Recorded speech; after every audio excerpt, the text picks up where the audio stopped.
What's up, everyone? It's Chance here with Missouri Outdoors. Today we're going to be walking around in the woods, kind of just looking for edible fruit, basically. Right here we have a wild black raspberry plant. You see some of the berries starting to get red and ripe. You can always tell the wild raspberry because they kind of have a frosty looking stem to them, and there's thorns literally everywhere. But basically what we're going to be doing today is we're going to walk down through here and see if we can't locate a few pawpaw trees and try to pick a few pawpaws. We've got, I know where a few are that we're probably a few minutes away from, but I will walk us down there and show you guys what I find. Make sure to stay tuned. You never know. I'm not 100% sure what all is going to be in this video, so if I find anything interesting, I'll make sure to record it and let you all know. But alright, I'm going to get walking down through here. Alright guys, well, on my way down through here, I come across a gooseberry bush. If you don't know what a gooseberry is, these are a very, very good little berry you can pick this time of the year and eat. A lot of people make them into pies and stuff like that. I know my dad absolutely loves gooseberry pie. But I may actually, there's quite a few berries on this. I know it's kind of hard to see, but you can kind of see a few of them. But I may go ahead and pick and put them all in there and just see how many of these I can gather, because these are actually pretty good sized gooseberries. But we'll do that, and then I'm going to move on down, so I'll let you guys know how it goes. We do have a good possibility of maybe finding some ginseng plants while we're in here. It'd be kind of cool to, if I can find one, I'll show you guys what they look like and where they grow, and they're, well, wild basically. But alright, I'm going to get these picked, and then we'll head off the hill and I'll show you some more. Alright guys, well, I was just walking down this ravine here, heading toward where the pawpaw trees I know of are. And I found a mushroom that I don't know for sure what kind it is. Let me try to zoom in so you guys can get a good look at it. But I don't know, I've never seen one before, so if anyone happens to know what kind of mushroom that is, I'd love to know. Leave me a comment and we'll talk about it. I sure would appreciate it. But alright, we're going to keep moving down this ravine and see what else we can find. Here's another black raspberry plant. Look at how red all the berries are. And then right behind it is another gooseberry. See, this purple one, that's when the gooseberries are ripe.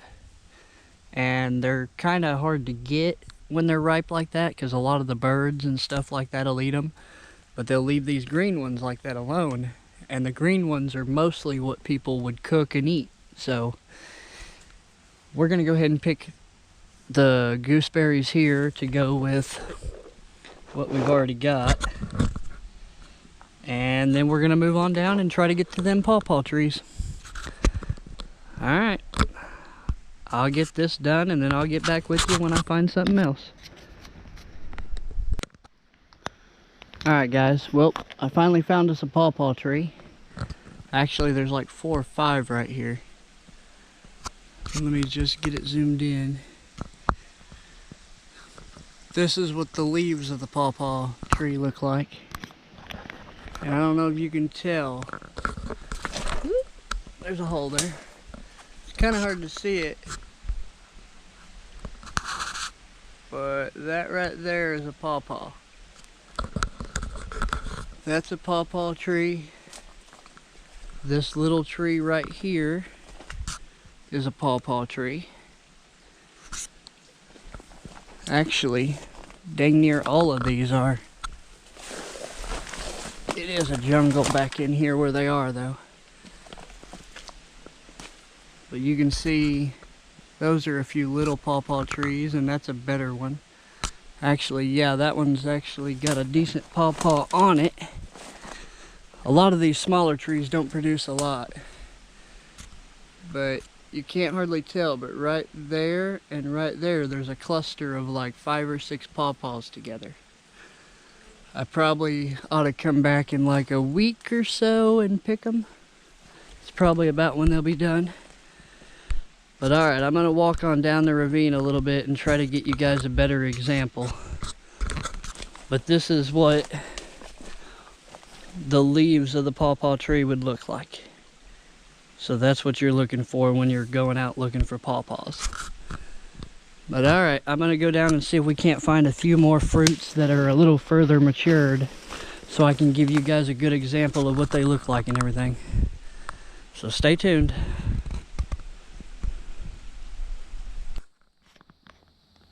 Alright guys, I located a few more.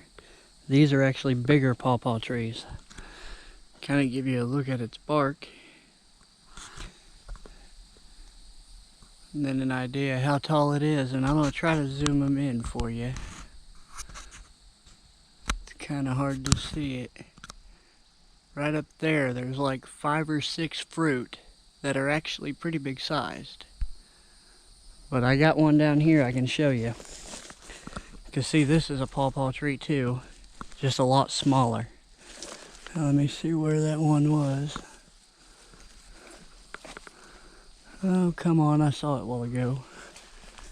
Oh, here we are.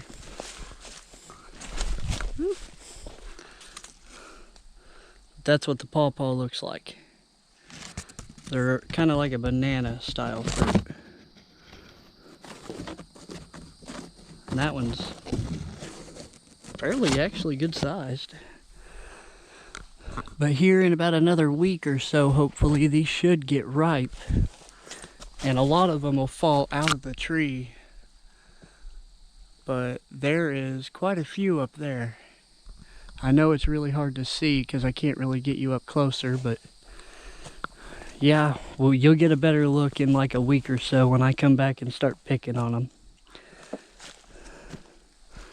I'm not sure if this is a baby pawpaw tree. It might be. It makes sense being this close to a bunch of adults. But alright, I'm going to go just a little bit further and see if I can't find us something a little bit more interesting. But you can see that's a pawpaw tree. There's quite a few of them down here in this little gully. Especially right here at this corner. But alright, I'm going to try to find us something else and stay tuned. Alright guys, well I had to walk around for a while to find one, but I did. This is a Missouri native ginseng plant.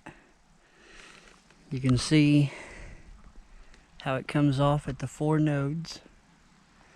And it is a legal plant to pick this year because it does have 4 leaf sets. But you can see the seed pods. Each one of these like that will produce 2 seeds each.